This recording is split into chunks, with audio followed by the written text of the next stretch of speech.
Buenos días a todos y bienvenidos a este evento que se produce dentro de la Semana de la Ciencia y que se organiza por el Centro de Entrenamiento y Visitantes de la Estación Espacial de la NASA en Madrid.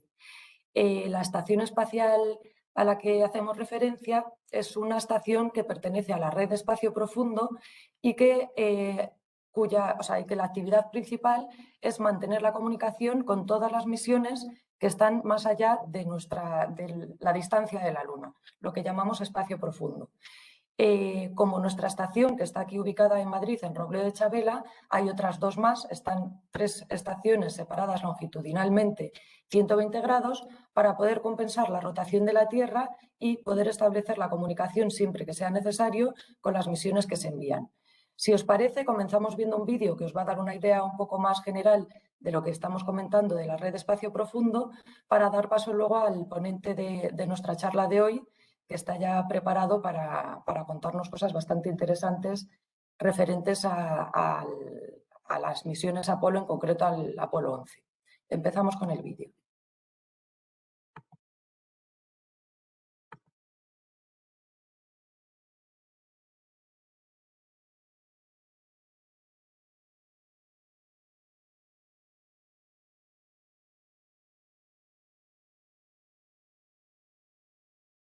Un momentito.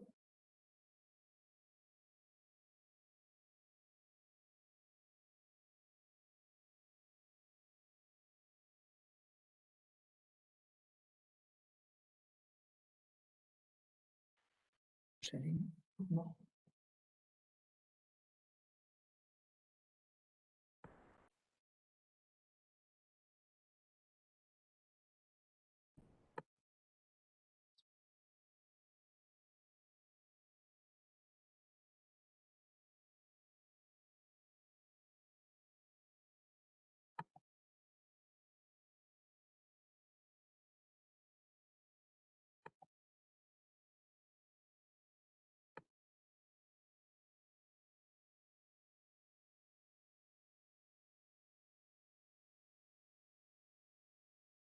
Rocío, no sé si no se ve el vídeo. ¿No se está escuchando? Ah, vale, yo lo estaba viendo. Perdonad un momento. Vamos a intentarlo otra vez. Problemas del directo. Sí.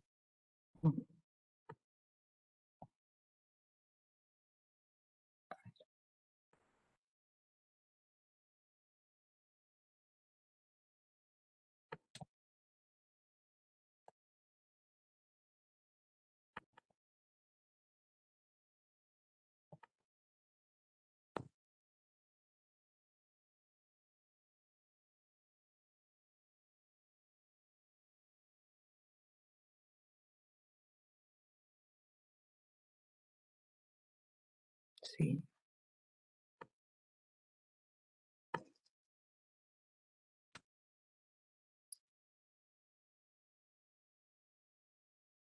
Me parece ahora.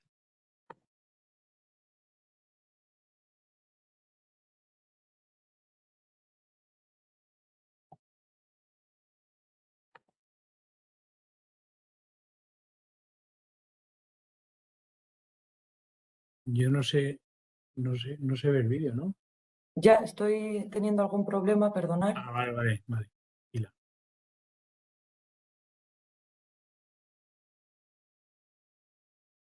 Ahí se empiezan a ver cosas. Sí, se empiezan a ver cosas, pero no son justo las que necesitamos. Perdonad un momentito. Situación.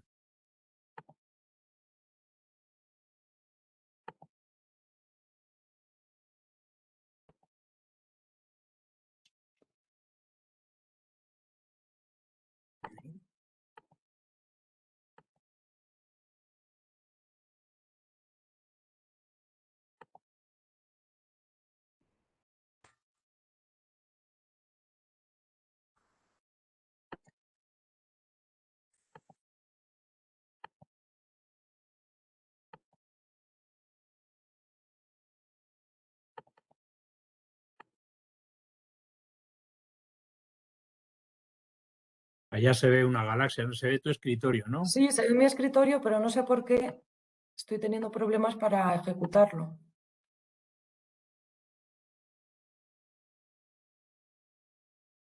mejor lo puedo poner yo en mi pantalla y compartirla. ¿Lo tienes tú? Sí, yo creo que sí. Espera a ver.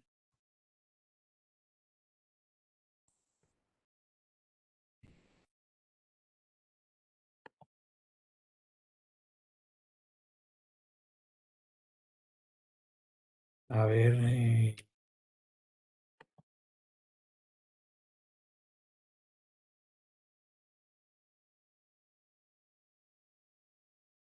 Aquí tengo el enlace. Escojo este enlace. Me lo mando. Es que fíjate que lo tengo aquí abierto. Estoy a punto, ¿eh? A ver, un Vale, momentito. ¿quién llega primero? A ver quién llega primero. Yo me tomo como libertad. Esta la pongo aquí. Esta la pongo aquí. Y ahora, Luis, necesito tu ayuda. Este.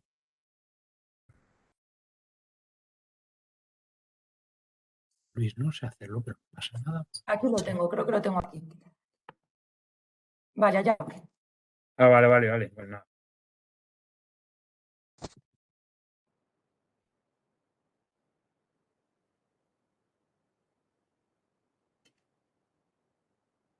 Encuentra el DSN, un recorrido virtual por la red de comunicaciones del espacio profundo de la NASA. La NASA tiene exploradores robóticos en todo nuestro sistema solar y más allá. ¿Cómo nos comunicamos con estas naves espaciales que están lejos? Con las grandes antenas de la red de espacio profundo, o DSN por sus siglas en inglés. El DSN tiene 3 complejos de antenas separados de manera uniforme alrededor del mundo: Estados Unidos, España y Australia. Eso significa que a medida que el mundo gira, al menos un complejo de antenas siempre puede entrar en contacto con naves espaciales sin importar dónde se encuentren. Visitemos estos 3 complejos para aprender más sobre cada uno. El complejo de comunicaciones con el espacio profundo de Goldstone se encuentra a las afueras de Barstow, en California, Estados Unidos. Construido en 1958, Goldstone fue el primero de los 3 complejos de antenas del DSN. Los vecinos de Goldstone incluyen burros, tarántulas y tortugas del desierto.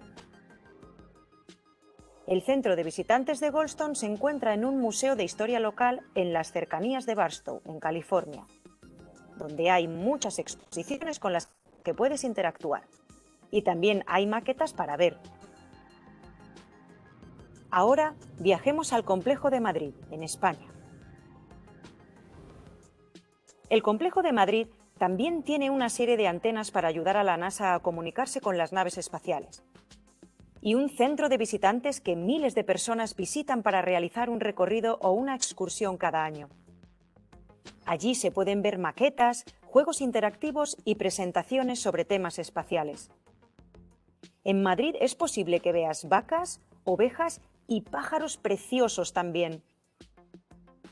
Vayamos al único complejo del hemisferio sur. El complejo de comunicaciones con el espacio profundo de Canberra, en Australia. El centro de visitantes de Canberra también tiene muchas exposiciones y maquetas para ver, incluidos los vehículos exploradores de Marte y trajes espaciales de astronauta. Ofrecen recorridos sin presentaciones también. Algunos de los vecinos del complejo de Canberra son canguros, lagartos y loros. Si bien cada ubicación está a miles de kilómetros de distancia entre sí, hay algunas cosas que todas tienen en común. Por ejemplo, cada complejo tiene una antena enorme de 70 metros de diámetro y varias otras antenas de 34 metros de diámetro. ¿Por qué estas antenas son tan grandes? La gran cantidad de superficie ayuda a recoger y concentrar energía al recibir datos y enviar comandos. Entonces, cuanto más grandes son, más lejos de la Tierra pueden comunicarse. Cada complejo también está ubicado en un terreno en forma de cuenco. Esta geografía ayuda a proteger las antenas de señales de radio externas que podrían interferir con las señales que usamos para comunicarnos con las naves espaciales. Además, cada complejo contiene una sala de control donde se produce la comunicación con la nave espacial.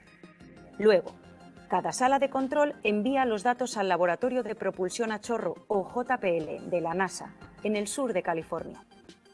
El centro de control de la misión allí lo distribuye a científicos e ingenieros de todo el mundo. Y, por supuesto, los 3 complejos del DSN están formados por personas increíbles que ayudan a la NASA a hablar con todas nuestras naves espaciales.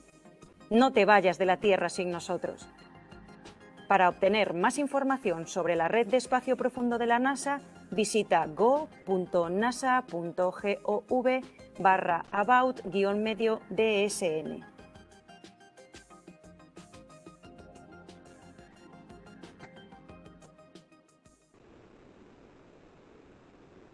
Bueno, espero que os haya gustado y os haya dado una idea a los que no conocéis mucho nuestro complejo de cómo es la actividad o a qué se dedica principalmente.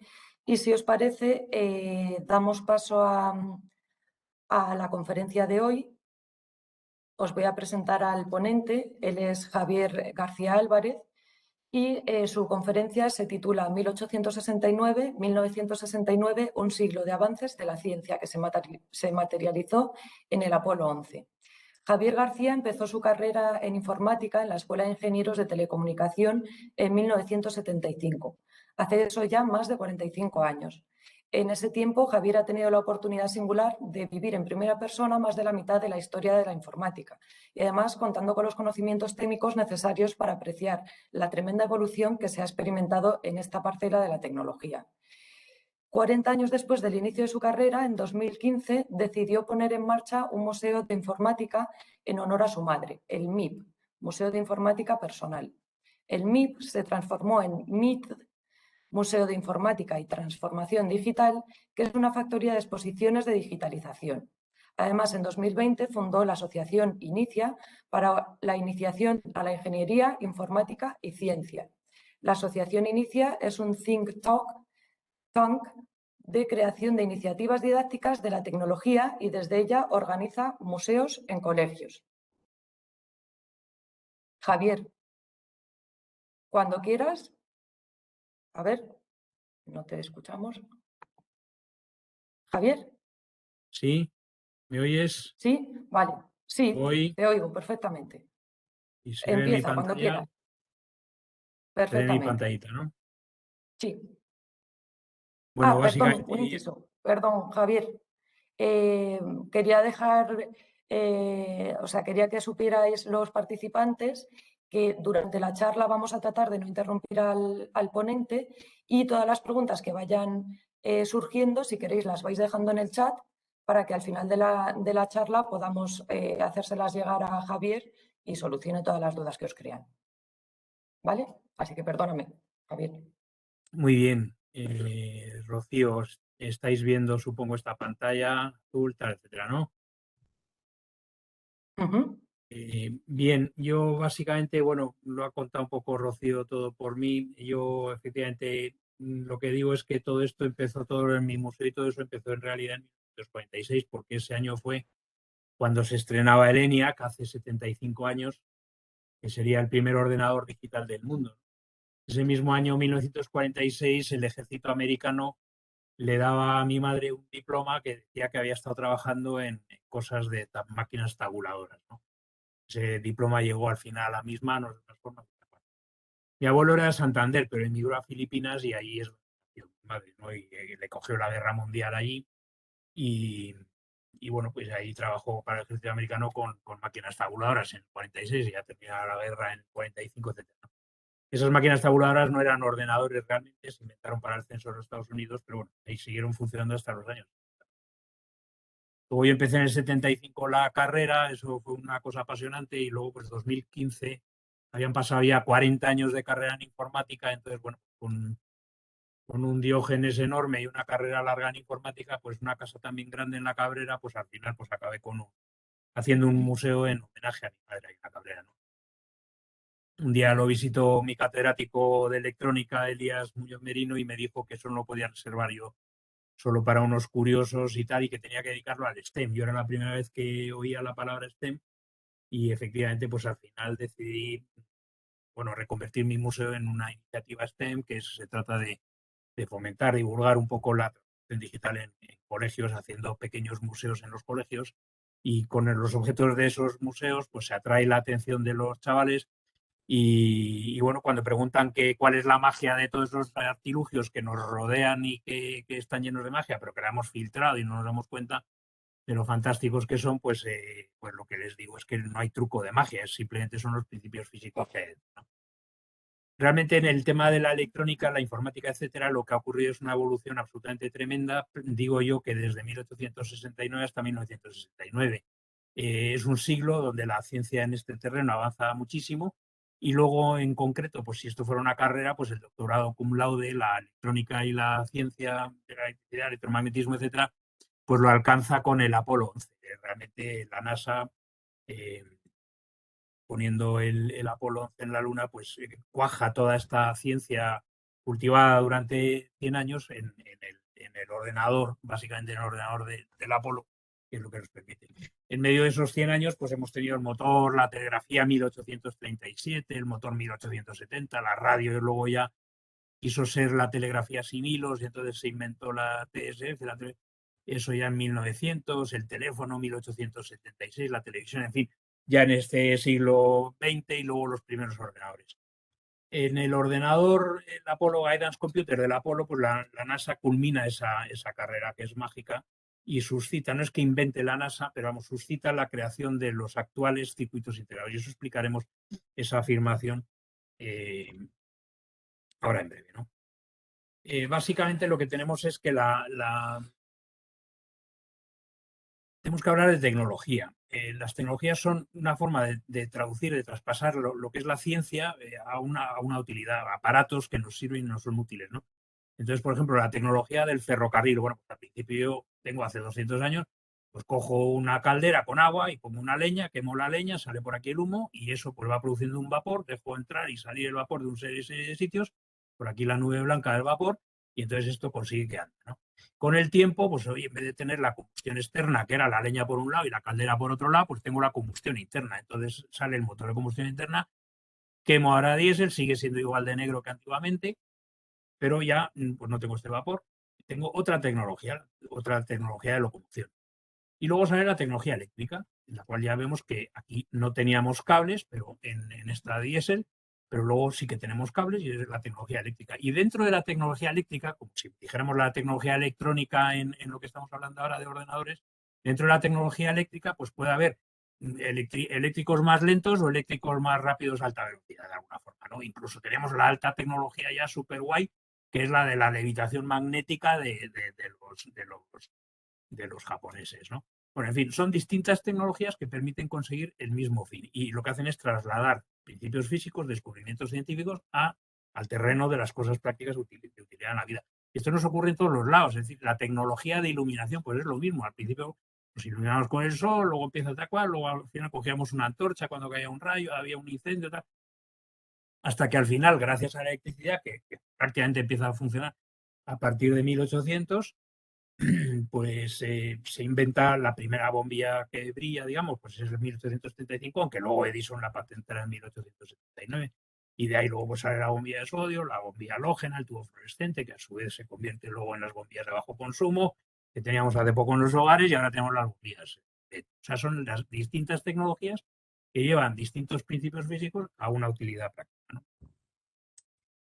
Decía antes, y es bastante osado, pero lo demuestro, es que sin la NASA no habríamos llegado a la Luna. Bueno, pues habríamos llegado, pero más tarde, pero sin la NASA no habría llegado a la transformación digital, porque para la transformación digital se necesita tener el circuito semiconductor, el chip que tenemos hoy en día, y ese se desarrolló gracias a la NASA. ¿Por qué digo esto?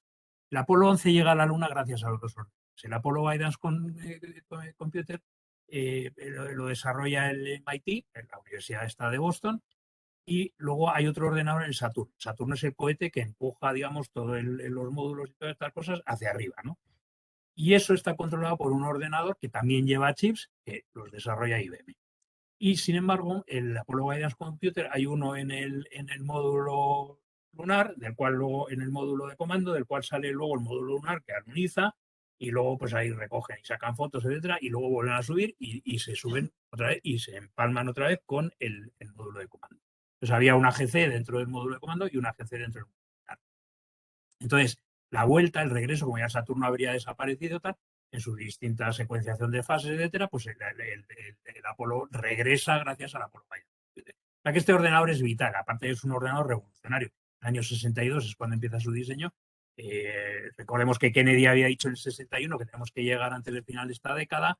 Luego ya, bueno, efectivamente ya se va viendo que efectivamente es posible porque ya se está cocinando un poco toda la tecnología. Ya estaban los Mercury por ahí, los Gemini estaban funcionando, tal cual. Ya se veía que era posible, llevaban algún paseillo por ahí arriba, tal. Y entonces, pues ya en la Universidad Rice, que mediante su gestión se donan los terrenos, desde luego se operan todas estas operaciones, pues luego en septiembre del 62 ya da el discurso en donde dice que, bueno, que elegimos llegar a la Luna no porque fuera fácil, sino porque precisamente porque era difícil, ¿no? Y llega gracias a la navegación que permite hacer el Apolo Vaya. Sin ese circuito integrado, los ordenadores no se podían realizar. Con las tecnologías que había antes o unos años antes de eso, no se podían hacer ordenadores que se pudieran embarcar en una nave y llegar con fiabilidad y tal cual. El circuito integrado en realidad se había inventado en 1958, pero este circuito integrado particular, que es el que preconiza la NASA y que al final es el que tenemos ahora en nuestros teléfonos móviles dentro de nuestros bolsillos, es una especie de variante o mejora de 1958 y que se hace específicamente por el MIT, que insiste, por insistencia de la NASA, en mantener en el Apolo el circuito integrado que llamamos circuito integrado monolítico. Este palabra lo que significa es que en una sola piedrecita. Recordemos que el silicio, que es todas estas cosas que ahora escasean y todos los semiconductores y tal, el silicio es básicamente esa arena. Y entonces esto se pone a fundir y se purifica y todo esto tal cual, y de ahí salen unos cristales de silicio muy puros. Igual que la arena, pues parece que es transparente y el vidrio también es transparente, que también es arena, pues es un poco como el carbono. El carbono en un momento determinado puede ser carbón negro o puede ser diamante, cuando es puro. Pues esto al silicio le pasa lo mismo. Cuando es vidrio, pues es transparente y sin embargo cuando es silicio en esta versión, digamos, de semiconductor, pues es negro. Bueno, el chip monolítico es un cristal de silicio que empieza por ser, digamos, del tamaño de un granito de azúcar y luego se puede hacer pues como una uña del dedo meñique, del dedo gordo, de la mano, ¿no? Eso es una piececita de silicio y gracias a la tecnología que permite fabricar esos circuitos, que es una tecnología fotográfica básicamente, pues se permite la ley de Moore, que habréis oído hablar de ellos a lo mejor, que es que permite meter el doble de componentes cada año que transcurre, ¿no? Y de esa forma se pueden llegar a meter hoy millones, en una cosa muy pequeña se pueden llegar a meter millones de transistores, millones de componentes que realizan estas funciones, ¿no? Sin embargo, el chip híbrido de IBM, ya lo iremos viendo también un poquito, no permitía esta ley de Moore, no permitiría esa integración tan gorda que se puede hacer. Con la tecnología monolítica, luego la propia IBM en 1969, en este culmen, digamos, de este siglo que decíamos antes, hace la memoria RAM, famosa, que ya estamos hartos de oír hablar de ella, con 1000 bits en esos momentos, ¿no? Recordemos que un byte son 8 bits, o sea que cuando necesitamos 8 de estos para hacer un kilobyte y luego 1.000.000 de estos pues, para tener 8 millones de estos para tener un megabyte, etcétera, ¿no? Y el mismo año, 1969, Intel, o después vamos, Intel hace el microprocesador. ¿El microprocesador qué es? Pues es un circuito integrado. Hay circuito integrado que controla la temperatura del aire acondicionado. Hay circuito integrado que convierte la imagen de vídeo que nos llega de Netflix o lo que sea, pues la transforma, la decodifica y la pone en la televisión, etcétera. Entonces, los circuitos integrados son circuitos electrónicos que realizan una determinada función. Y en un momento determinado, Intel hace un circuito electrónico, un circuito integrado que lo que tiene dentro es un ordenador entero y a eso le llamamos microprocesador. Con la ley de Moore, aplicando la ley de Moore y la tecnología fotográfica para la producción de los chips, los circuitos semiconductores, pues lo que se consigue es, por ejemplo, un procesador AMD en 2020 con 19.200, pero no 19.200 transistores, sino 19.200 millones de transistores. De la misma forma, también recientemente, memoria Samsung, 512 GB, son 512.000 millones de bytes. Y eso pues son muchos bits, son trillones de bits. ¿No? Esa capacidad es gracias a que el circuito que se eligió para el Apolo era monolítico. Y el circuito monolítico permite alcanzar todas estas magnitudes. Pensemos que ya en el 75, cuando lo de mi madre en 1946 más o menos, esto era el primer ordenador. Antes de eso había habido un par de ordenadores, unos de relés, ya veremos también lo que son los relés. y otros de válvulas. Estos son, y otros que eran mecánicos. Básicamente el mecánico era el preferido, al empezar la guerra, el preferido por los militares. ¿Vamos? De hecho, se construyó este ordenador ENIAC, se construyó en una escuela universitaria en la cual se hacían cálculos a mano, las famosas Human Computers, que habréis oído, película Hidden Figures, también salen las Human Computers en esta escuela universitaria lo que hacían era calcular trayectorias, tablas de trayectorias balísticas para el ejército. Pero el ejército también le encargó a esta universidad que construyera este ordenador. Y luego, entonces, como con este ordenador, digamos, las calculistas se quedaron sin trabajo, pues se reconvirtieron en programadoras y, por tanto, las mujeres fueron las primeras programadoras de todos estos sistemas que había. Entonces, y a ellas debemos también los programas que luego habría en el Apolo para manejar el Apolo Guidance Computer. Bien. Este ordenador, que ocupa, como vemos, una sala entera, pues tenía 17.000 válvulas, o sea, quien diría 17.000 transistores. Eso que decíamos que ahora tenían 19.200 millones de... Bueno, pues entonces no eran 19.000 millones, sino 17.000, punto, 17.000 transistores, 17.000 válvulas en realidad. O sea, estas cosas de aquí, también llenas de válvulas, ya cuando queríamos calcular una raíz cuadrada, pum, se enchufaba esto por acá y se calculaba la raíz cuadrada, ¿no? Eso era hace 75.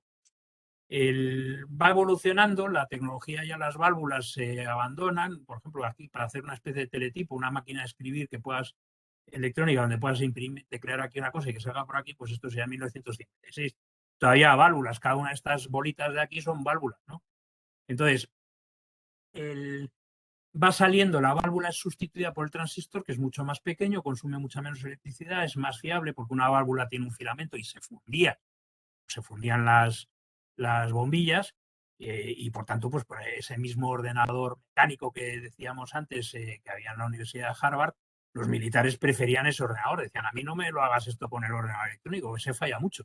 Cambiádmelo con el ordenador mecánico. El ordenador mecánico, que básicamente era un tambor que giraba y que nada más reconocía que se había basado en la máquina de Babbage de 1820, 1840, máquina que a su vez había sido electromecanizada por Torres Quevedo, y eso también lo dice Aiken en su... No sé, también nos tenemos que apuntar nosotros tantos, ¿no? Bueno, en 1965 ya existen transistores y empiezan, ya decíamos antes, en el 62 empieza a haber circuitos integrados y con ellos se hacen los mini computadores. Ya no es una sala, sino es una especie de nevera, ¿no? Y con ella hablamos con este teclado. Tecleamos aquí cosas, el programa, y aquí va dando los resultados a esta impresora. Para guardar el programa perforamos una cinta de papel, y esto pues puede haber gente de vosotros que lo haya utilizado. También esto luego se usaba en Telex en los años 70, 80, todavía esto se utilizaba todavía. Yo cuando empecé la carrera pues utilizaba de esto y tarjetas perforadas para manejar este tipo de monstruos, ¿no? Ya poco a poco estos ordenadores van siendo cada vez más potentes, van teniendo cada vez, como vemos, más cacharros, ya almacenan, en vez de en cinta de papel, pues almacenan los programas en cintas magnéticas que habían salido de las cintas de audio. Y luego incluso ya pues salen, en vez de almacenarlas también en cintas magnéticas, pues almacenan en disquetes. Aquí hay disquetes de 8 pulgadas, que son como un folio más o menos, un DIN A4. Y empieza a salir también el terminal de pantalla, ¿no? En vez de sustituir estos terminales y tal. O sea que cambiando las válvulas, que son estas cosas que tienen el tamaño de una bombilla pequeña, por transistores, que son como la uña del dedo meñique, pues ya conseguimos meter mucha potencia de cálculo en una nevera en vez de meterla en una habitación. Y si seguimos avanzando, aquí dejamos atrás los grandes mainframes, repasamos los mini ordenadores y ya llega la plenitud del circuito integrado, etcétera. Y tenemos que el circuito integrado sigue siendo una plaquita de silicio. En este caso, por ejemplo, pongamos que de 9 o 10 milímetros por 10 milímetros, que lógicamente tiene unos cablecillos hacia las patitas exteriores. Las patitas exteriores permiten ponerlo en un circuito de esos que habréis visto alguna vez, que suelen ser como circuitos verdes, que son circuitos integrados con sus patitas. Y aquí dentro esto básicamente es cuerpo y patitas, porque en realidad lo que tiene es dentro un cerebro, que es pequeñito, que estaría ahí dentro. En este caso, pues estos pequeñines será de 3 por 3 milímetros, algo así. Y gracias a este circuito integrado, que se va haciendo tal, y sobre todo que uno de estos circuitos integrados en el 71 por Intel acaba siendo un ordenador entero, pues ese ordenador entero lo metemos en una placa de estas, la placa aquí dentro, y sale en el 75, 78 más o menos, salen los ordenadores personales. Ya no son los grandes ordenadores ni los mini ordenadores, sino el ordenador personal. Ya no es una nevera encima del suelo, es un ordenador encima de nuestra mesa, ¿vale? Y eso pues hay algunos famosos, 78 el Apple, el TRS, el PET. Quedémonos con el Apple II de 1978. En 1981, IBM, esto al principio pues, se utilizaban un poquito también para juegos, alguien para que quería aprender de eso nuevo que hay que se llama informática y tal. Y en 1981 IBM saca su ordenador personal, que es este, con disquetes de 3 pulgadas, eran 360K, necesitabas 3 de estos para tener 1 mega, y saca su ordenador. Y el hecho de que lo saque IBM, pues ya es un espaldarazo importante. Estamos hablando de 1981, ahora justo dentro de un par de horas serán hace 40 años el aniversario de esto. 1984, Apple saca su Macintosh, revoluciona la gestión, el tratamiento con el ordenador, porque todo esto se manejaba a base de teclear y tal, no existía el ratón, etc., ¿no? Y ya siguen evolucionando gracias a la ley de Moore, no gracias a la ley de Moore. La ley de Moore era una predicción, una profecía que decía que la técnica fotográfica de confección de los circuitos integrados permitiría alcanzar unos niveles de integración de muchísimos circuitos. Y esto ya prescindimos de las patitas exteriores y esta sería una plaquita de silicio recubierta de un poco de plástico, aunque solo sea para poder poner nuestra marca, y esto sería ya un ordenador. Esto que había aquí, pero no solo reducido de tamaño, que esto tenga la misma potencia que esta en menos tamaño, no, es que además esto es no solo millones de veces más pequeño que esto, pero que además esto es millones de veces más potente que esto y más rápido que esto. Y esa transformación, el haber podido meter en una placa de silicio tantos millones de componentes, es lo que permite la transformación digital. Permite hacer ordenadores que pueden estar en cualquier lado. Aquí prácticamente se nos cae dentro de la uña y ya tenemos 10 ordenadores, uno en cada dedo. Y no es broma. Bueno, el tema de esto es que ya, lógicamente, lo que podemos hacer es combinar la tecnología de comunicaciones que empezó con aquel telégrafo de 1837, del cual saldría la telefonía sin hilos, la radio, 1900, y luego una evolución hasta Internet, 1969, más o menos, etcétera, también famoso 1969, para terminar metiendo este circuito en el teléfono móvil. Y así sale ya con sistemas en chip, es decir, que aquí ya no solo hay un ordenador, sino está entero casi el sistema. Falta de teclado, prácticamente ya ni siquiera necesita teclado porque le podemos hablar. Pues tenemos, por ejemplo, el 2007 el iPhone. Así que igual que IBM en el 1971 saca el ordenador personal y con esto da el espaldarazo definitivo a la tecnología de los ordenadores personales, pues en 2007, aunque existían smartphones y existían teléfonos móviles que hacían fotos y todo eso antes de Apple, pero es Apple quien, digamos, que convierte el teléfono móvil en lo que ahora utilizamos, que básicamente tiene un ordenador dentro y una cámara y nos procesa la voz, nos procesa una serie de cosas. La progresión es, sin la NASA no habríamos llegado a la Luna y sin la NASA definitivamente no habría llegado a la transformación digital, porque fue la elección, este es el chip de IBM, que vemos que es una plaquita, es como un azulejo, pequeñísimo, una uña de dedo gordo, pero es un azulejo, es un aislante y por ahí se ponen unas piececillas que son los transistores, en este caso 3 o 4, 1, 2, 3, 4, y que se unen con unos cablecines muy pequeños, ¿no? Luego esto se le pone la tapa con nuestra marca y ahí viene la patilla. Entonces, lo que hace la NASA es le encarga al MIT que haga el ordenador de navegación. En el MIT tenían un laboratorio de instrumentación de navegación muy potente, muy sabio, y ellos pues encargan a Fairchild que haga los chips. Estos se habían inventado ya en el 58, estamos hablando del 62. En ese momento IBM lo que intenta es que, como ellos han hecho el chip que va dentro del cohete Saturno, intentan convencer al gobierno de los Estados Unidos de que también para el Apolo debería ir su chip, no el que estaba intentando defender el MIT. Al final triunfa la idea del MIT y sale el chip de silicio. En vez del chip aislante en el cual se pegan piececillas electrónicas, sale el chip de base de sustrato de silicio en el cual por procedimientos fotográficos rascamos, entre comillas, como si fueran con las garras de vamos rascando, entre comillas, fotográficamente los circuitos y pintándolos ahí. Esa plaquita de silicio, que sería como una laminita, como un sello cortado en 4 o 5 trozos, lo ponemos dentro de una plaquita de plástico, con unas patitas hacia el exterior, unos cablecitos, y eso a su vez en una placa ya no de circuito integrado, que esto es un circuito integrado, sino una placa de circuito impreso, que es eso verde, ¿vale? Y esto da lugar a los circuitos que luego van dentro de los móviles. Pero pensemos que este, que es un chip, que esto puede tener en un momento determinado aquí unos 9 milímetros y unos 12 milímetros. Esto es un circuito que lo vemos ahí, lo intuimos a lo mejor. Y este circuito tenía, decíamos, que son los cables que van al exterior, a estas patillas, pues este circuito no solo sería millones de veces más pequeño que todo este tinglado, sino que además sería millones de veces más potentes.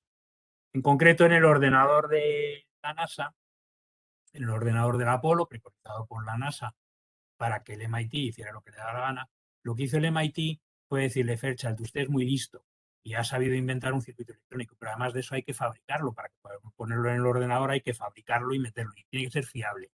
Entonces, yo lo que voy a hacer es una cosa. Si esto normalmente a usted le costaría €1, $1, pues yo se lo voy a pagar a $100, a $1000.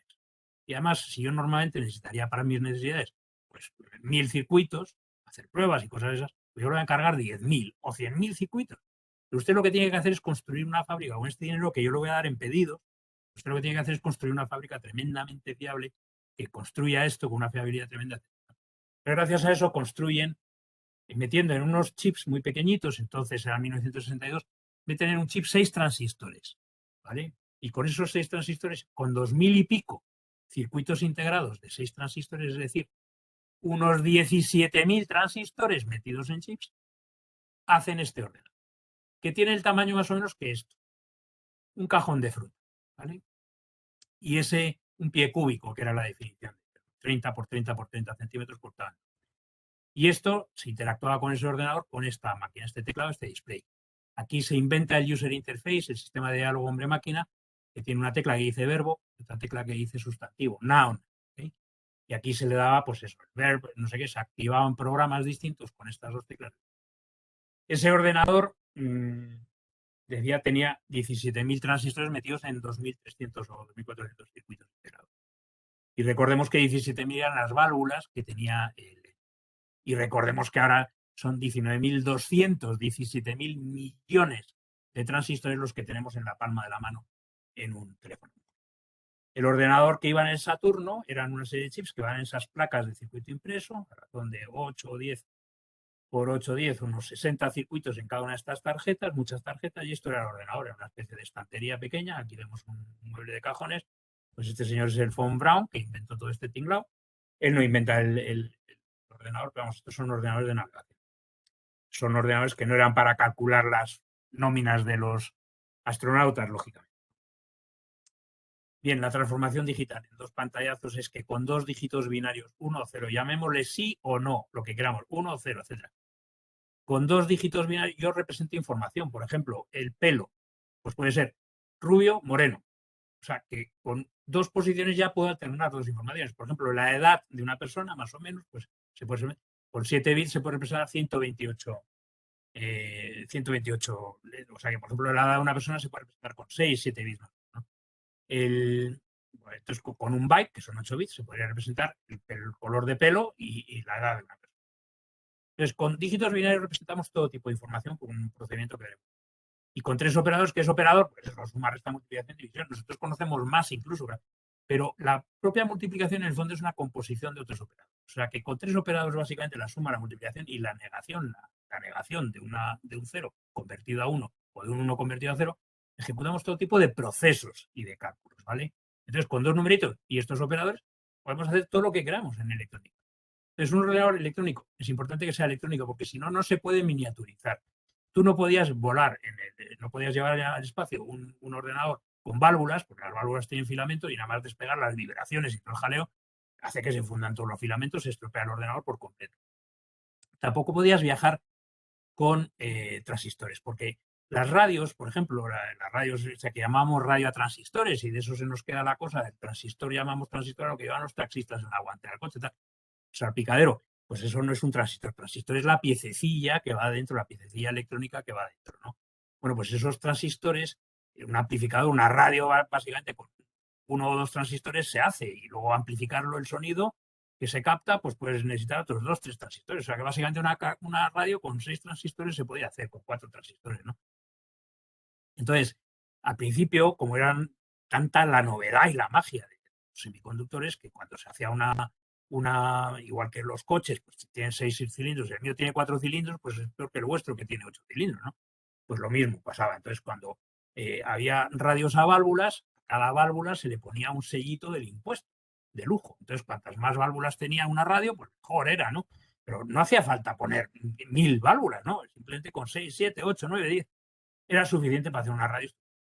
Y cuando salieron las radios transistores, la gente se mosqueaba por el tamaño. Entonces le dijeron que no, que es una radio transistor y dice, y que tiene 6 transistores. Y hay radios antiguas de los 60, de los 70, que dice 6 transistor radio, ¿no? Por eso se llamó la radio transistor. Bueno, y de ahí quedó lo de transistor. Básicamente, un ordenador electrónico es tecnología de semiconductores, podría ser de válvulas también, pero es de semiconductores. Y el problema del transistor es que para una radio valen 8 transistores, pero para un ordenador necesitamos 17.000 como mínimo, el ENIAC. 17.000 el Apolo necesitaba, ¿vale? Y para un Apple o un teléfono móvil, pues necesitamos 19.000 millones de transistores. Entonces, interconectar transistores que tienen 3 patitas, porque los componentes eléctricos tenían 2 patitas. No entraban los electrones, por otros salían. Pero el componente electrónico toma decisiones, entonces tiene que tener 3 patitas. Por una se controla la decisión y en las otras 2 se ejecuta esa decisión de alguna forma, ¿no? Entonces, conectar aparatitos, los transistores que tienen 3 patitas, si tenemos que conectar 17.000, pues es una complicación tremenda.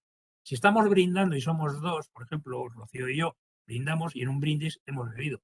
Si estamos 3, hacemos 3 brindis y entonces en un brindis, 3 brindis, podemos beber. Pero si somos 4, hay que empezar a brindar entre los 4 lados del cuadrado y luego las 2 diagonales, ya son 6.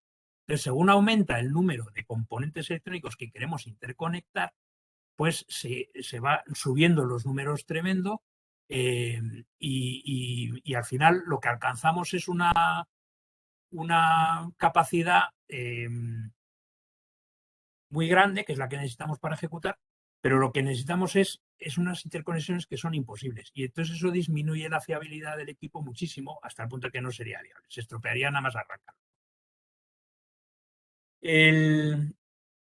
El dispositivo electrónico digital, al ser electrónico, permite que sea cada vez más barato, más capaz, es decir, más velocidad, más cantidad de datos, más pequeño, más llevable, más implantable, más insertable, más todo lo que quieras, embarcable en una nave, etcétera, ¿no? Y es más fiable, eliminar la dependencia, tal cual, porque todas esas conexiones que eran la tiranía de los números, hablaban ellos al principio, en aquellos tiempos, la tiranía de los números que produce la interconexión entre ellos de los transistores, pues lo hace imposible, ¿no? También, aparte de eso, el procesar todo también significa fotos CCD. Esta cámara, desafortunadamente, no la tengo yo. Pero bueno, en el 69 también, famoso 69, también se inventa la cámara CCD. Las televisiones antiguas lo que hacen es coger la información de una imagen, la cogen en trocitos, ¿no? El CCD básicamente se iba a haber llamado primero las cargas transmitidas por cubo de los bomberos. Pero para que luego vieron que era un nombre un poco complicado. Pero realmente es como cuando se transmiten los bomberos, los cubos para apagar un incendio de uno a otro, pues así se transmitía, digamos, la cantidad de luminancia que había en cada uno de los píxeles, del famoso picture element, el elemento de cada puntito de una imagen, pues significaría una luminancia y eso se iba transmitiendo. Entonces, los televisores antiguos transmitían, o sea, la generación de las imágenes la hacían a base de líneas y tal. Entonces eso no servía para muchas cosas, aparte de que para llevar una cámara de televisión, por ejemplo, en la nave, pues tenías que tener mucho cuidado, porque en el fondo eran tubos, hasta entonces eran tubos, y los tubos se les estropea el filamento muy fácilmente, ¿no? El caso es que en el CCD se inventa en el 69 y permite capturar electrónicamente sin filamento, permite capturar en un circuito integrado las imágenes. Aún así, no es fácil metérselas al ordenador, hay que meter mucho trasto electrónico entre la imagen captada y el ordenador. Y al final, un señor de JPL de la NASA inventa la cámara CMOS, el sensor CMOS, que es el que llevamos. O sea, que gracias a la NASA se inventa la cámara que llevamos en el móvil, cámara actual. JPL afortunadamente tiene los mismos problemas que tenemos nosotros. Necesita tener una cámara pequeña y que consuma muy poco. Y ese mismo problema que tiene JPL para meter cámaras en las naves que luego manda a Marte, etcétera, pues ese mismo problema que tiene JPL, cámaras pequeñas y que consuman poco, pues lo tenemos nosotros con el móvil, que queremos que consuma poco y que sea pequeño. Entonces, pues gracias a JPL, a la NASA, tenemos las cámaras actuales, que tenemos los circuitos integrados y tenemos las cámaras. O sea que gracias a la NASA tenemos los teléfonos móviles más chulis del mundo, ¿no? Bueno, esta es una de las primeras cámaras de televisión que se empleaban en los primeros Apolo 8, por ejemplo. son cámaras de vídeo, pero son cámaras antiguas, con su tubo de vídeo, pues igual que los televisores eran un tubo y por eso tardaban en calentarse. Además, tú encendías un televisor antiguo de tubo y pasaba 1 minuto o 2 hasta que se calentaban todos aquellos circuitos. Lo que tenemos es que gracias a esos factores que decíamos que es electrónico y que se hace en un circuito monolítico de silicio, que por procedimientos fotográficos, si yo saco la fotografía desde aquí, es como si yo cojo el Google Maps y veo todo Nueva York, si me acerco mucho. Y veo las manzanitas y los coches, las manzanas, los edificios. Y si yo subo todo eso y me subo hacia arriba, pues entonces empiezo a ver cada vez más pequeñito hasta un punto, ¿no? Bueno, pues yo lo que veo es que el precio del ENIAC, 7 millones actualizados, y el de un Intel, por ejemplo, un procesador, ahora pues 470 euros, a 14.000 de factor de mejora. En su tamaño, centímetros cúbicos, esto frente a esto, 5 millones de factor de mejora. En potencia, pues en velocidad, 54.000 factor de mejora.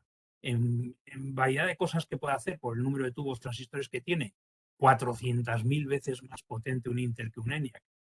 El número de bytes, es decir, la precisión, más o menos, el tipo de información que podemos manejar, 150 millones de veces más potente un Intel que un ENIAC. ¿Vale? Si estos 3 factores de potencia los combinamos, nos da esta cifra pasmosa de 3 trillones de veces mejor, entre comillas, el Intel que el ENIAC.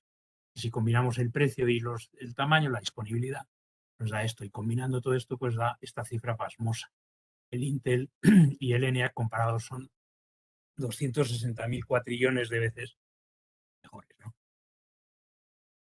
Esto es una panorámica, estas son las típicas diapositivas filosóficas que te pueden pasar aquí 1.000 millones de años. Pero vamos, básicamente yo lo que digo es que, y algunas veces lo he comentado con amigos y se ríen un poco de mí, pero es verdad.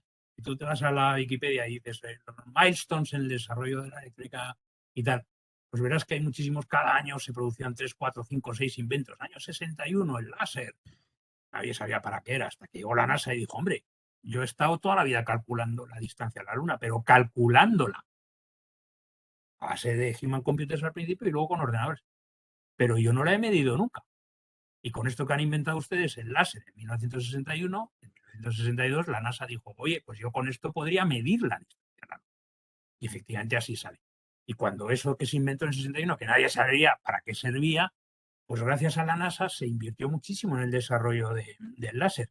Y gracias a eso, oh sorpresa, al año siguiente, el 62, salió el diodo láser, que es el mismo láser, pero en vez de un mamotreto de esos, pues era un láser como muy pequeñito también, gracias a la cosa de los semiconductores. Y gracias a eso se pudo poner un cabezal láser encima de un disco de aluminio y gracias a eso tenemos el CD.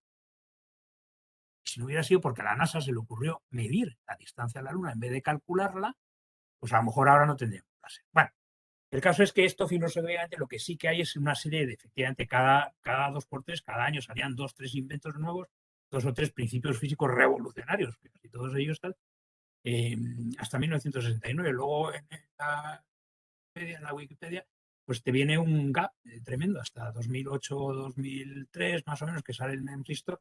Yo por eso digo que aquí, entre 1869 y 1969, hay revoluciones en cuestiones eléctricas, electromagnéticas y electrónicas, y que luego realmente no se inventa mucho más. Lo que sí se hace es que gracias al haber elegido esa tecnología monolítica se consiguen revoluciones en microfabricación y en tecnología, que es lo que nos permite ahora tener, aquí teníamos el Apollo y ahora tenemos el Mars 2020. La tecnología esta ahora ya no solo nos permite fabricar cámaras fotográficas, sino que nos permite fabricar verdaderas maquinitas, motores con cositas que se mueven pero que tienen ese tamaño. ¿Y esto por qué es importante? Bueno, yo por ejemplo cuando manejo la Wii, hace tiempo que no la manejo, cuando manejo la Wii, tiene un mando que si yo estoy haciendo el juego del tenis, pues él sabe en qué orientación tengo la raqueta de tenis y con qué aceleración le doy, etc. Entonces, el mando de la Wii tiene un acelerómetro delante. El acelerómetro está basado en una serie de mecanismos que son de movimiento de unas masas, de otras, etc. Y eso pues requería un cierto tamaño antiguamente. Bueno, pues gracias a la microelectrónica se consiguen fabricar acelerómetros que son como otro chip, como otro circuito integrado. Y eso es lo que nos permite que cuando tenemos la cámara y queremos sacar una foto con el móvil, pues él sabe en qué orientación estamos, etc.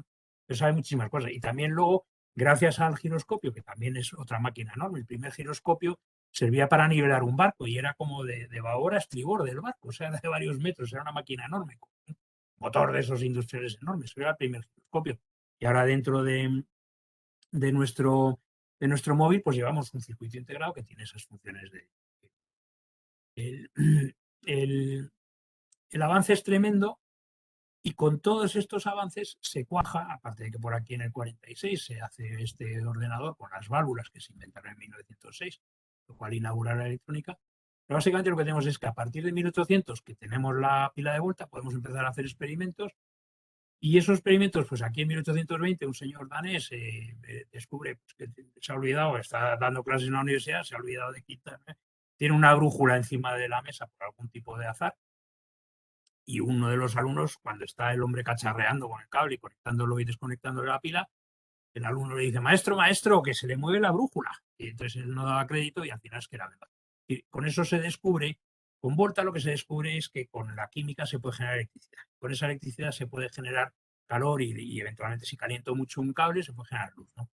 Y en física hay muchos fenómenos que son inversos, es decir, que yo caliento el cable o tal, y puedo generar electricidad. Y eso, por ejemplo, es como se alimenta la Voyager, que lleva desde el 77, lleva navegando y no ha cargado la batería nunca desde entonces. ¿Por qué? Porque lleva un mecanismo que convierte el calor que genera una lenteja radioactiva, lo convierte en electricidad. En 1820, con este experimento de Sted, con esta observación de pura chiripa, digamos, de Sted, pues lo que surge es la ley del electromagnetismo, que significa que la electricidad aplicada a un cable le pongo una pila y ese cable se ha convertido en imán. Y ese imán, como sabemos que norte-norte se repelen, norte-sur se atraen, pues si ese imán lo aplicamos, ponemos la pila en un sentido, es norte-sur, si la ponemos en otro sentido, es sur-norte, pues si aquí tenemos dos pilas y dos bobinas de cable, pues podemos tener dos imanes. Y esos imanes, según le venga la electricidad de una forma u otra, pues se pueden repeler, etc. Es decir, estamos convirtiendo magnetismo en movimiento y eventualmente electricidad en movimiento. Entonces yo puedo poner dos imanes uno dentro de tal y le aplico electricidad y un imán gira contra el otro, hemos inventado el motor. Pero yo también puedo poner un imán en una noria y esa noria debajo de una presa, y entonces cuando gira ese imán delante de una bobina, pues entonces tenemos la tecnología de la generación hidroeléctrica de la electricidad. Bien, y en 1906 sale la electrónica, se inventa la válvula electrónica y entonces con eso lo que hago es controlar cuánta electricidad pasa por un determinado componente y hacia dónde va, si va en un sentido o en el otro. Esa tecnología electrónica admite varias manifestaciones. La primera fue en 1906 en la válvula. Cuando esto se lo explico muy por encima, no les castigo tan duramente como a vosotros, perdonadme. Pero vamos, a los chavales más pequeños lo digo que es el elefante. O pues el tránsito es un poco como la hormiga, es lo mismo, es decir, necesita también alimentación eléctrica y realiza una cierta función, moverse, lo que sea, ¿no? Pero porque la corriente eléctrica es movimiento de electrones, pues esto se mueve, esto también se mueve. Lo que pasa es que esto se mueve más rápidamente, consume menos, come menos y se mueve más rápidamente que el elefante, ¿no? Y luego, luego las hormigas van desapareciendo por un agujerito que tiene el mismo tamaño que la hormiga. Y dentro del hormiguero hay miles, millones, no se sabe, ¿no? Hay muchísimas hormigas. Entonces el circuito integrado es como un sitio donde hay muchos transistores. Y es la misma tecnología, es el mismo signo que el otro. Transistor es un grano de azúcar, que es un transistor, que en la versión de IBM lo pegamos en un azulejo, y en la versión un poco más grande, pues es una uña de silicio, una uña de oro de silicio, en la cual están por procedimientos fotográficos grabados muchísimos circuitos, ¿no? Y entonces, esa es la evolución de la tecnología que podíamos emplear. Teníamos ordenadores de relés, tenemos ordenadores de 1937 salió un ordenador de relé y con la tecnología de válvulas salió en 1946 el ordenador íntegro. Y realmente la última revolución, yo creo, hay quien dice también que el transistor es el invento más importante pues de la imprenta, tal, yo digo que es más bien el circuito integrado, que no es una mera miniaturización, hay una cosa de concepto. ¿Verdad? 1958 se inventa el circuito integrado, que se perfecciona en el 62 y ya en el 69 es la repera, vamos, con esto del invento del CMOS y otra serie de cosas que ocurren en el 69, el microprocesador y tal. De ahí sale la puerta NOR, esta que se utiliza en el Apolo, y sale la memoria de IBM y sale. Y bueno, ya un poco enfocando recta final, lo que nos dé tiempo buenamente, porque lo que sí que quería, esto normalmente lo que hago es minimizar esta charla y luego pasar a la exposición, que es donde estas cosas se ven un poco y pues coger una válvula y ver cómo es y tal, ¿no? la explicación un poquito de por qué con los unos y con los ceros y con los circuitos podemos multiplicar y podemos hacer todas las cosas que hacen los ordenadores, en el fondo es muy sencilla. Yo tengo una pila y pues lo tengo en una linterna. Una linterna tiene pilas, yo le meto la pila y tiene una bombillita. Cuando se funde la bombillita se la cambio, ¿vale? Y tiene un interruptor. Para que no se esté gastando la pila, pues yo tengo un interruptor, enciendo, apago la. Vale, si yo tengo un pasillo, entonces me interesa poder encender la bombilla desde abajo del pasillo o desde arriba del pasillo. Del principio desde el final, si es una escalera, etcétera, ¿no? Entonces yo lo que hago es poner estos dos interruptores, lo que se llaman paralelos, es como si fueran dos coches a la vez, pudieran ir dos coches distintos. Entonces, ¿qué pasa? Esto es, por ejemplo, para una escalera o un pasillo, yo, si están los dos interruptores apagados, llamémosle 0 al estar apagado, ya veíamos antes que se podía sumar con, ¿no? Pues si yo tengo, pues voy a representar todo tipo de información con unos y con ceros, y con interruptores, digamos, se podía hacer todo tipo de operaciones con estas informaciones. Aquí lo que estamos haciendo es intentar sumar. ¿Cómo hacemos? Ponemos un circuito en paralelo, dos interruptores. Y cuando los dos están apagados, 0, entonces no se enciende la bombilla. Cuando uno de ellos, el de arriba o el de abajo, están encendidos, se enciende la bombilla, ¿vale? Con lo cual, en realidad, si pensamos en que 0 más 0 es 0 y 0 más 1 es 1 y 1 más 0 es 1, pues lo que tenemos es sumar, ¿vale? Y aquí tendríamos 10, pero sumar, arrastraríamos. Ahora imaginemos que tenemos otro circuito eléctrico distinto. Estamos inventando el circuito electrónico para camas de matrimonio. Ponemos un interruptor a un lado de la cama, otro interruptor a otro de la cama. Y es un interruptor destinado a que uno, al despertarse, al encender el interruptor, no encienda la bombilla y despierte al otro. Es decir, que si están los dos interruptores de mesilla de noche apagados, no se enciende la bombilla. Si está uno de ellos, se enciende uno, se despierta uno, despierta al otro, pues no se enciende la bombilla. Solo cuando se despiertan los dos a la vez, o sea, bueno, cuando los dos dan al botón, entonces es cuando tenemos. Entonces, si nos fijamos que 0 por 0 es 0, 0 por 1 es 0, 1 por 0 es 0 y 1 por 1 es 1, lo que tenemos es la multiplicación. Es decir, que si ponemos en vez de los dos uno al lado de otro en paralelo, ponemos en serie, en procesión, uno detrás de otro, lo que tenemos es que un circuito en serie es una multiplicación. Y a este conjunto de dos cosas, en este caso relés, que luego podrían ser válvulas, podrían ser transistores, con dos válvulas, con dos transistores, con dos relés, podemos multiplicar dos números binarios o sumar dos números binarios. Y eso, que es tan sencillo de formular, ha llevado unos 80 años descubrirlo. 1937, un señor Shannon descubre que efectivamente esto se puede hacer, estos circuitos, y todo eso, ¿no? Entonces, este conjunto combinado de dos componentes, que pueden ser relés electromagnéticos o válvulas electrónicas o transistores electrónicos, a este conjunto de dos se llama puerta lógica. Toma una decisión lógica, se abre o se cierra, se abra su salida, etcétera, dependiendo que ocurran dos cosas aquí de una forma u otra. Entonces tenemos válvulas I, que son ciertas cuando los dos asertos son ciertos, o válvulas O, que son, o puertas lógicas O, que son. Bueno, entonces, por ejemplo, este hombre, pues por hobby se ha construido un ordenador de relés, ¿vale? Entonces, representemos con 0 y 1, circuito cerrado, por el cual pasa la electricidad de la pila a la bombilla se calienta, se ilumina, 0, ¿vale? Entonces 0 y 1. Y tiene una representación, aparte de lógica, en matemática o en operación o en lo que sea, tiene una representación eléctrica. Entonces, si soy yo, en vez de con el dedito, el que le doy digitalmente con el dedo, le da otra corriente que proviene de otro sitio, pues entonces al final puedo hacer combinaciones de circuitos muy complejos y sumando 17.000 millones de esos componentitos, pues al final acabo teniendo un teléfono móvil maravilloso. Que me va a procesar todo, me va a hacer cálculo, me va a hacer sonido, me va a procesar todo. Por ejemplo, yo los números normales que yo conozco, esta es la única columna que conozco de todo esto, pero ya veré que yo, estos números 0, 1, 2, 3, 4, cuando ya se me acaban los dedos, el 9, entonces ya yo no puedo hacer, tenemos 9 dedos, no, tenemos 10, lo que pasa es que la gente numera el 10 y tal, pero en realidad, claro, si empezáramos el 1, 2, 3, 4, 5, 6, ¿vale? Decimos 1, 2, 3, 4, 5 y 6 en esta mano, pues entonces serían 10, ¿no? Porque 10, 9, 8, 7, 6, 6 y 5 en esta mano. Bueno, entonces, hay que numerar los 0, 0, 1, 2, 3, 4, 5, 4, 5, 6, 7, 8, 9. Vale, entonces cuando acabamos el 9, levantamos el dedo gordo del pie y ya tenemos ese 1 de aquí y vamos generando más números, ¿no? Bueno, pues lo mismo, al ordenador binario solo tiene el 0 y el 1. Entonces cuando se acaba el 0 y el 1, ¿qué hace? Pues levantar su dedo gordo del pie, que es el 1, y ya tiene el 10. Y ahora, con el dedo gordo del pie suyo levantado, pues genera el otro 1. Y ya cuando se ha acabado esto, pues ya tiene que tirar el otro pie. Y va generando así los números. De forma que, por ejemplo, el número 0111, pues es el 7 nuestro, ¿vale? Bueno, otra cosa, yo con números binarios Pero 1 puede representar colores. Por ejemplo, al principio, como la fotografía, blanco y negro, ¿vale? 0 blanco, 1 negro. Si yo agrego más dígitos binarios, pues puedo tener el 00, que es un blanco blanco, negro negro, o un blanco y negro, o un negro y blanco, con 2 dígitos binarios. Pero si voy agregando, y por eso es importante que tengamos cada vez más transistores, y por eso hace tiempo se hablaba de ordenadores de 16 bits, luego de 32, y ahora los queremos de 64, o los tenemos. Entonces, por eso es importante el número de bits, porque nos van a permitir matizar, detallar, etcétera, ¿no? Por eso necesitamos más transistores, ¿no? No es un capricho de meter más cosas, o un alarde tecnológico, hacer un alarde tecnológico. Entonces, ya son las 12, hemos empezado un poquitín tarde, me voy a conceder un par de minutos más, que ya estoy muy cerca, pero yo creo que esto más o menos sí os va a interesar. Es cómo yo puedo representar con unos y con ceros toda la información. Con más dígitos binarios puedo representar blanco puro, sucio, marfil, grisáceo, muy claro, elefante. Eso es lo que nos destroza cuando viene el pintor y nos dice qué color de blanco quiere. Bueno, pues estos matices.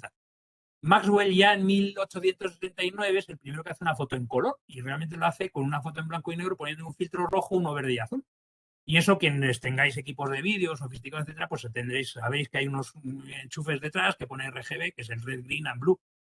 Bueno, pues yo puedo tener un nivel con unos niveles de rojo, verde y azul, puedo componer cualquier color, ¿vale?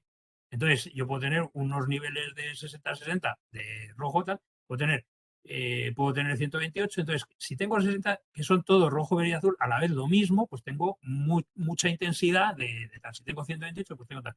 Al final, la totalidad de rojo, verde y azul, todo junto se combina en la luz blanca, ¿vale? Esa luz blanca que luego en el prisma se descompone en todos los colores, en eso del arco iris, etcétera, ¿no? Entonces, la totalidad de mucho rojo, mucho azul, mucho verde, pues lo que genera es el código, el color blanco. Y si no tenemos ni rojo, ni verde, ni azul, casi tendiendo hacia el 000, pues tenemos el gris. Y con 0000 tenemos el negro. Y con el total de 255 tenemos el blanco, ¿vale? Con lo cual, colores podemos representar, por ejemplo, si tenemos 85 de rojo, que es menos rojo que el verde, que se acerca al 210, entonces con esto vamos consiguiendo matices de colores. Vayamos cambiando la proporción de rojo, verde y azul, vamos consiguiendo matices de verde o de azul o de etcétera, ¿no? Entonces, con dígitos binarios, niveles de gris, y con 3 canales de niveles de gris, que les llamamos rojo, verde y azul, podemos tener cualquier tipo de color. Y luego el sonido, pues el sonido me va a permitir poneros ahora una imagencilla aquí que también esto en el museo se hace mucho más fácilmente.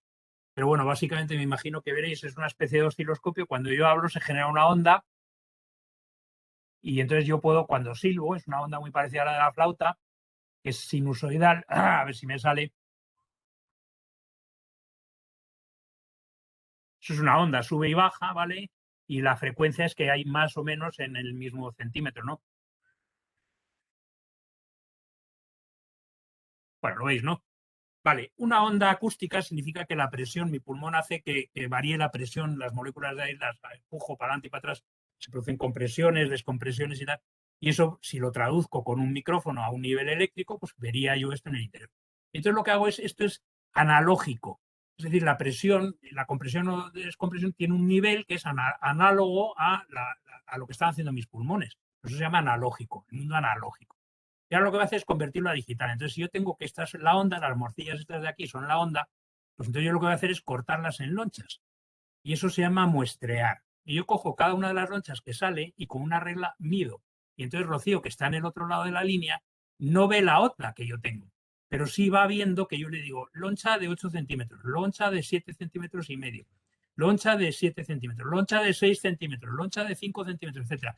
Entonces ella va cortando de un salchichón cilíndrico que tiene, va cortando lonchas de ese diámetro y las pone otra detrás de otra, y entonces ha reconstruido la imagen analógica de esta morcilla que yo tenía. ¿Qué es lo que ha habido en el medio? He ido cortando lonchas y midiéndolas. Eso se llama digitalización. Y cuanto más precisa sea la regla que yo tengo, más bits tiene, más precisión tengo. Esto que decíamos los colores del pintor que no sabía cuál elegir, pues cuantos más bits, más nítida es el sonido que vamos a alcanzar. Por eso también los expertos en sonido dicen, oye, tengo un CD que tiene 16 bits. ¡Wow! Eso es una maravilla. El mío solo tiene 12. Te habrá costado mucho. Bueno, y lo mismo ocurre con la digitalización. Si yo, con el tiempo, cada cuánto corto una loncha. Si yo corto una loncha aquí, soy un carnicero perezoso, y otra loncha aquí, tal, pues entonces tengo muy poca definición. Si yo voy cortando con el cortafiambres, corto las lonchas y tengo suficiente tiempo para medir cada una, pues lo que mando es una imagen muy nítida. Entonces, al muestrear, es importante la frecuencia de muestreo y la cantidad de dígitos con los que muestreo. Y esto lo que permite es, al final, es representar una onda analógica en forma de dígitos, de forma que este sonido, en forma de ceros y unos, se representaría -4, 0, tal, se representaría con estos, ¿vale? Y gracias a esto, lo que decimos es que con ceros y unos podemos representar toda la información que queramos. Incluso hacer operaciones con ella, no vamos a meternos en ello, pero sí vamos a llegar a que gracias a la NASA, gracias a JPL, Eric Fossum, 1993, ese antiguo aparato que ya era electrónico, no tenía filamento, del año 69, que era el CCD, el captador CC, se convierte en el sensor CMOS que llevamos en los móviles, es la cámara digital moderna, y eso lo que permite es que sin nada, es como si dijéramos que es un circuito integrado, la cámara CMOS es un circuito integrado, pero es como que ese circuito integrado se pudiera acoplar directamente como a la memoria, de forma que lo que se captura en la imagen directamente se traduce a ceros y unos. En esa imagen que teníamos antes, a lo mejor no es ceros y unos, sino niveles de gris. Pero bueno, básicamente, de alguna forma, pues cuando fuera negro sería 0, 0, y aquí sería 1, 1, y aquí sería 0, 1, y aquí 1, 0, o algo así. Y una vez que tenemos capturada la imagen con el sensor CD acoplado casi a la memoria del ordenador, ya podemos ejecutar operaciones matemáticas sobre la memoria y podemos transformar una imagen, filtrarla electrónica digitalmente con un programa. En vez de poner filtros difusores de Coquín, los fotógrafos que hay por ahí, si hay alguno, pues podemos hacer una difusión en vez de con filtros, pues con programas, con software, con algoritmos. Y lo mismo podemos utilizarlo para medir. Por eso el interés de la NASA en hacer una cámara. Porque como yo ya tengo los niveles de unos y ceros aquí en la memoria electrónica, yo puedo ir contando ceros y aquí detecto un 1 y aquí detecto otra cosa y digo, pues aquí, en este caso es una arteriografía. Pero vamos, yo podría ir contando los bits y decir, oye, pues esta arteria tiene tanto. Y lo mismo, si yo aquí tengo una estrella, aquí tengo otra, pues puedo contar los bits en medio y decir, pues entre la distancia entre esto, pues son 8 parsecs o lo que sea, ¿no? Bueno, entonces puedo detectar también los bordes para detectar figuras y a partir de eso pues saber si es un gatito y todas estas cosas que hace la inteligencia artificial, ¿no? Pero básicamente son operaciones muy sencillas que hay que hacerlas a muchísima velocidad. Con inteligencia artificial y todas estas cosas que hacemos tal cual. Y ya para ir terminando ya así definitivamente, vemos la evolución, ahí vemos un relé, vemos una válvula, vemos un transistor y luego muchos transistores metidos ahí en un circuito, ¿no? Esta es la evolución de la tecnología. Esto es un micrómetro en 1971, el primer chip que saca Intel. Tiene micrómetros, pensemos que un metro lo dividimos entre 1000, sale un milímetro, y lo dividimos entre 1000, sale una micra, un micrómetro. Entonces estos son 10 micrómetros, o sea que un milímetro y entre 100 más o menos. Y claro, cada vez se va haciendo más pequeño, hasta que llegamos a 5 nanómetros, ya se está hablando en Berkeley 2 nanómetros, oí ayer, o un nanómetro prácticamente.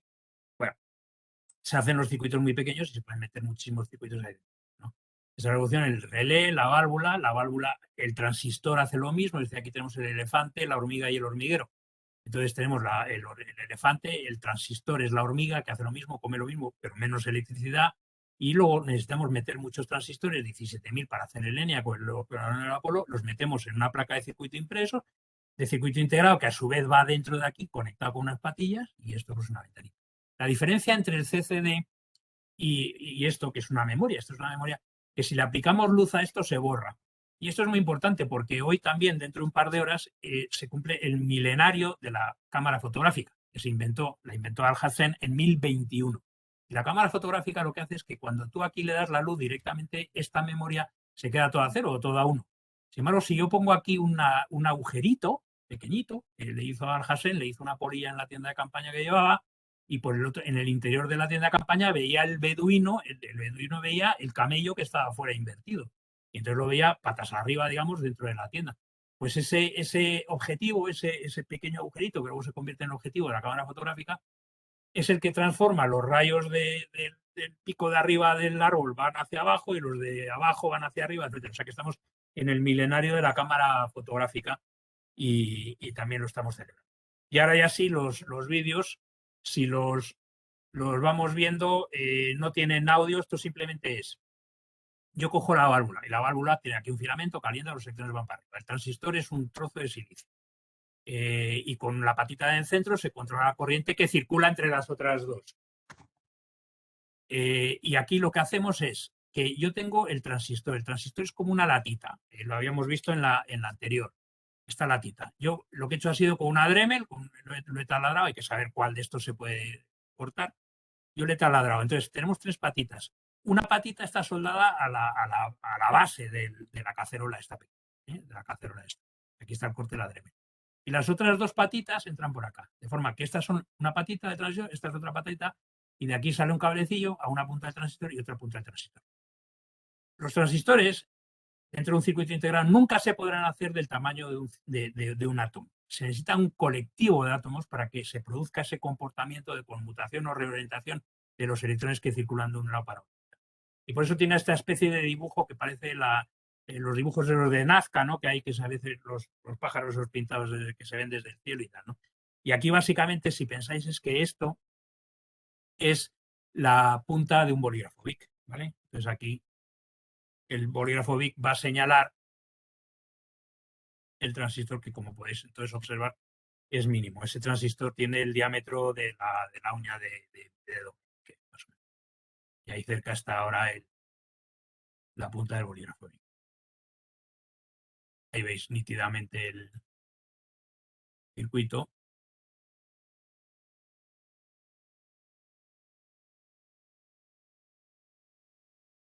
Bueno, ahí entra una punta y la otra punta la termina acá por aquí, y toda esta generación, todos estos átomos de silicio y otras cosas, unas impurezas que se le agregan para formar ese efecto, pues.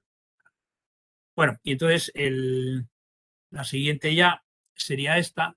Este es al principio el primer chip que se hizo en el 62 para una versión del ordenador del Apolo. Pensemos que el chip es del mismo aspecto que el transistor, es decir, es una latita muy pequeña, como la uña del dedo meñique, y esa era la primera versión. Luego ya se hizo, en vez de en plan latita, se hizo en plan aplanado, ¿vale? Pero eso era la segunda versión del ordenador del Apolo.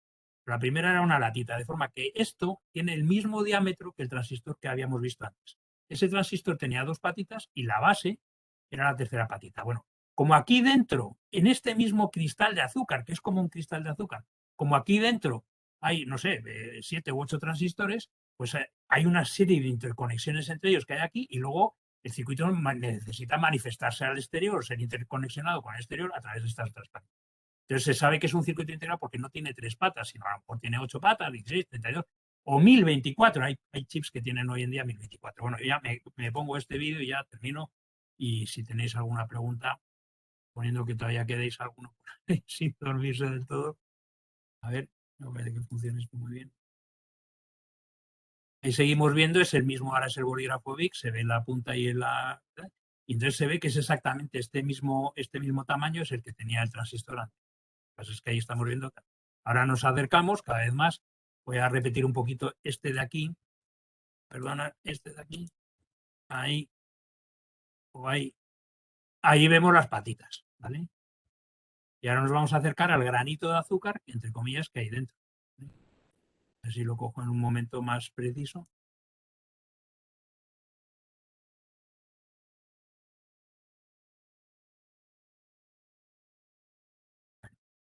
Ahí lo paramos. Ahí están viniendo los calambritos pequeños que van a cada una de las patillas, y luego a lo mejor cada una de estas zonas es un transistor. Entonces a lo mejor ahí tenemos un transistor, otro transistor, esas zonas. Y estas son las interconexiones, ¿vale? Y nada, con esto ya he terminado. No sé qué tengo que hacer ahora. ¿Tú me vas diciendo las preguntas si las hay o...? Sí, ¿me escuchas? Sí. Vale, pues ha estado fantástico como siempre y súper interesante y muy bien explicado, bajo mi punto de vista y del que conozco de tantas personas como te ven. Tenemos un par de preguntas. Una de ellas dice, ¿dónde has encontrado todas esas reliquias? Debes de tener una fortuna. Bueno, yo tengo una fortuna en amigos y en familia y en todo, pero vamos, básicamente no. Yo desde el año 75 yo empecé con un monstruo de esos, trabajando fichas perforadas, tarjetas perforadas y tal. Y luego, pues desde el 75 empecé a trabajar en la primera empresa que importaba el Apple II entonces a España. Luego he estado trabajando en la Fundación Citema, creando el Simo Micro para traer los ordenadores personales también a España. He creado empresas de informática y desde el 75 os puedo asegurar que si el primer ordenador moderno es el ENIAC 1946, hoy hace 75 años, la mitad de la historia de la informática es el año 83. Es decir, que yo he visto más de la mitad de la historia de la informática moderna y no solo lo he visto como que ha pasado por mi alrededor, sino que estoy metido en ello, vamos. Y pues también eso, pues con un afán de colección y tal cual. Ese acopio de materiales es el que me permitió crear el museo en 2015, el museo ese de informática que hablaba, y que luego con el tiempo pues venía la gente, los amigos a quienes enseñaba el museo y me decían, ya no te puedo traer un ordenador porque lo uso y me ha costado un montón, pero lo que sí que te puedo traer es una cámara fotográfica o, yo qué sé, pues el médico me traía un fonendoscopio electrónico. Y entonces yo con eso también lo que fui haciendo es viendo y cayendo en la cuenta de una cosa que era obvia, era que la electrónica y la informática han ido transformando absolutamente todo lo que nos rodea.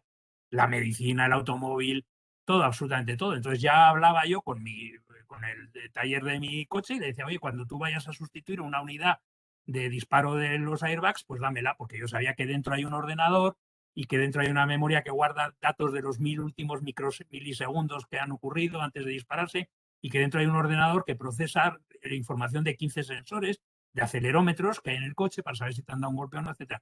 Entonces, yo poco a poco con todas estas cosas ya me fui transformando mi Museo de la Informática Personal, el MIP, que era el que yo hice en honor a mi madre, lo fui transformando en el MIT, que no es el MIT, es el MITD, que es el Museo de Informática y Transformación Digital, porque es como muestra cómo yo ahí tengo todo, desde sintetizadores de música y tal, cosas que algunas de ellas pues las voy comprando cuando me entra un capricho y las veo baratas. Y otra respuesta que ya veía por ahí era que si siguen funcionando, la mayor parte de ellos no, porque yo para que me salgan baratos, yo lo que quiero es hacer es enseñar la evolución y mostrarla, pero no obligatoriamente enseñar su funcionamiento, ¿no? Algunos sí que tengo que funcionar. Pero vamos, yo, por ejemplo, equipos de alta fidelidad, pues tengo desde que yo compré el primero mío en el año 72, ¿vale? Con 12 o 13 años que tenía entonces y tal cual, pues me encomendaron, 13 o 14 años me encomendaron mis hermanos que comprara uno y yo lo fui a comprar al listillo de la casa, pues lo fui comprando. Entonces yo ese amplificador pues todavía lo tengo, entonces yo puedo mostrar la evolución de la alta fidelidad, etcétera, ¿no? Vamos, la mayor parte de las cosas son donaciones que voy recibiendo que agradezco mucho aquí también, porque sé que entre vosotros hay muchos donantes de cositas que tal. Y también invito a la gente que quiera donarme cosas, pues yo siempre digo, no donarme nada que funcione y que le tengáis aprecio ni utilización. Y yo lo que sí digo es que lo que vayáis a tirar al contenedor, darle una segunda vida en la didáctica, porque yo mi museo lo pongo a disposición de que los chavales queden fascinados con estas cosas y cuando están ya fascinados y atrapados su interés con ellas, pues lo que hago es les explico el principio físico que hay dentro, que es como el truco de magia con el que operan. Vale. Tenemos una pregunta más que dice así: ¿tienes alguna exposición itinerante que puedas llevar a algún colegio y explicarla allí? Sí, bueno, eso es realmente desde el 2015 que hice mi primer museo, el MIP, Museo de Informática Personal, en homenaje a mi madre, a mi padre también, Alberto García Crespo, un ingeniero además muy brillante, y tenía muchas cosas también. Tal. Yo mismo había cosas como, por ejemplo, reglas de cálculo había utilizado yo. Yo tengo una foto mía al principio de la carrera, en el 75, con una regla de cálculo y ese año, en Semana Santa, me compré una calculadora. Tal. Pero yo he visto mucha transformación de la electrónica. El, el MIB lo hago en 2015 y en 2018 me visita, bueno, antes de eso, me visita mi catedrático y me dice que no, que Javier, esto no te lo puedes quedar tú como solo para que lo vean tus amigos y tal, tienes que convertirlo en una iniciativa STEM y tal, que decía yo antes que era la primera vez que oí esa palabra, y entonces se me ocurrió que, bueno, que como a mi Museo de la Cabrera, pues una casa grande, pero no tengo ninguna responsabilidad civil, ni seguro, ni nada de eso, cual, pues lo que se me ocurrió es lo de Mahoma, ¿verdad? Que si los chicos no pueden venir aquí al museo, pues el museo iría a los colegios, ¿no? Y efectivamente en 2018 inicié una experiencia piloto en el Colegio Virgen de Europa, en Boadilla del Monte, organizando ahí un museo. Y la idea es un poco eso. En el museo luego hay muchas aportaciones valiosas que realizan las familias, que se sienten ya parte del museo, además de tal. Yo les presto inicialmente algunas cosas, ellos según van recibiendo las donaciones de las familias me van devolviendo cosas para que yo tenga para otros colegios. Y sí, efectivamente tengo museos en 2 o 3 colegios y ahora también estamos a punto de empezar también en colegios públicos, en un programa piloto también, eh, del cual estoy muy ilusionado. La cosa sería un poco el tema de que sí, hay no sé si hay alguna forma de mandaros la... Si queréis coger mi mail, sería Javier G, como Javier García, Javier G, @ museo-medio, informática-personal, o sea, Javier G, @ museo-informática-personal.org, y si queréis mandarme algún comentario, pues me lo mandáis. Y sí tengo una iniciativa, especialmente, de hacer museos en colegios y lo podemos hablar. Javier, si quieres nos puedes dejar el correo en el chat. Fenomenal. Para ¿Lo que ven todo el mundo en tienes chat? Sí. Lo escribes para todos y así todos lo pueden disponer de ello. Déjame un segundito porque Mira, ya lo tenemos. Déjame un segundito Luis porque mira, Bersondo. así escribo, mejor voy a escribir este otro.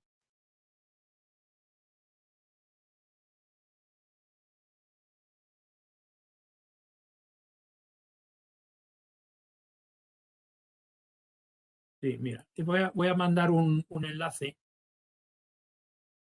que es, vamos a ver, la iniciativa mía de museos en los colegios está recogida en una cosa que se llama el vivero STEM de la Comunidad de Madrid. STEM significa Science, Technology, Engineering, Mathematics, es una forma, básicamente la industria le dice a la universidad, oye, no me mandas suficientes técnicos y tal, y la universidad dice, a mí los que me entran desde los colegios, yo los formo, pero es que no me entran suficientes desde los colegios.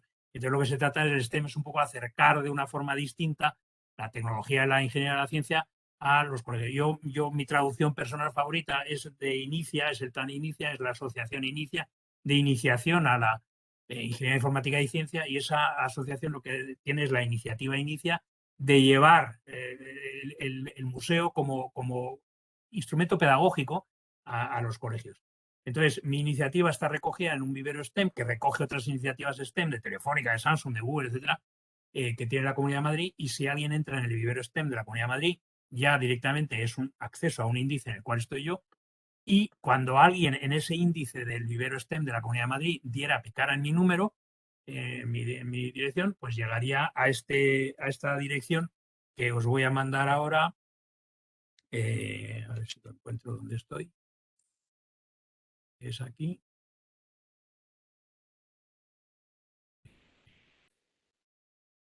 Que sería...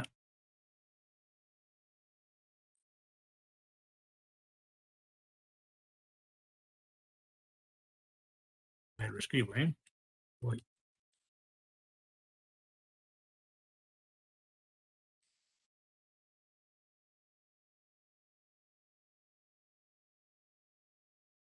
No sé por qué.